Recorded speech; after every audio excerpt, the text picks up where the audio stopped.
তাসকিন তো কিছু করেনি, তাই না? তাসকিনকে অপশন দেয়া হয়েছে, তাসকিনকে 10টা নাম দেয়া হয়েছে, তিনি সেখান থেকে র্যাঙ্ক করেছেন, ঠিক আছে?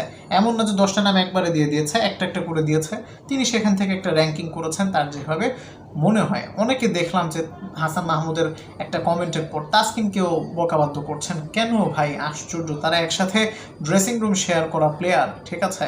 একই সাথে তারা 22-এর টি-20 বিশ্বকাপ খেললো, আপনার এশিয়া কাপ খেললো, 23-এর ওডিআই বিশ্বকাপ খেললো, একই সাথে তারা টেস্টে ড্রেসিং রুম ভাগাভাগি করে। হাসান মাহমুদ কয়েকদিন ধরে ছিটকে গেছেন, তবে তিনিও তো আমাদের অপরিহার্য একজন মুখ, এবং এটা টেস্ট দলে বা লাল বলের ক্রিকেটে হাসান মাহমুদ খুবই গুরুত্বপূর্ণ একজন সদস্য। এবং এর আগে যে বিপিএলটা হলো, অর্থাৎ 26-এ যে বিপিএলটা হলো আর কি, সেই বিপিএলও তো তিনি চমৎকার করলেন। বিশেষ করে আপনার নতুন বলে তিনি উইকেট তুলতে পেরেছেন।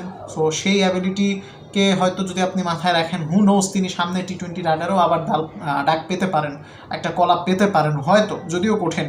সো একই সাথে তারা ড্রেসিং রুম ভাগাভাগি করেছেন, একই সাথে পার্টনারশিপ করে বল করেছেন। তারা কেন একজন আরেকজনকে দেখতে পারবে না? এখানে তো তাসকিন আহমেদের কোনো দোষ ছিল না। যে লিস্টটা দেওয়া হয়েছিল হোস্টকে, তার কাছে হাসান মাহমুদের নাম ছিল না, দ্যাট ইজ ইট। সেখানে থাকলে আমার তো মনে হয় হাসান মাহমুদকে হয়তো তাসকিন আহমেদ টপ 5-এর মধ্যেই রাখতেন, যদি র্যাঙ্ক করতেন, বা 5-6-এর মধ্যে রাখতেন। এনিওয়েজ, এখানে তাসকিনকে দোষারোপ করার কিছু নেই, এবং বোধ করি হাসান মাহমুদেরও আসলে তিনি তাসকিন আহমেদের প্রতি কোনো ক্ষোভ ঝাড়েননি। তিনি এমনি ঝেড়েছেন যে কয়েকদিন ধরে আমি খেলছি না, লম্বা সময় ধরে একটু বাইরে আছি, সো আমার নামটাই তারা লিস্টে রাখলো না। 10জন পেসারকে তারা দিল, সেখানে শফিউলের নাম আছে, আমার নাম নেই।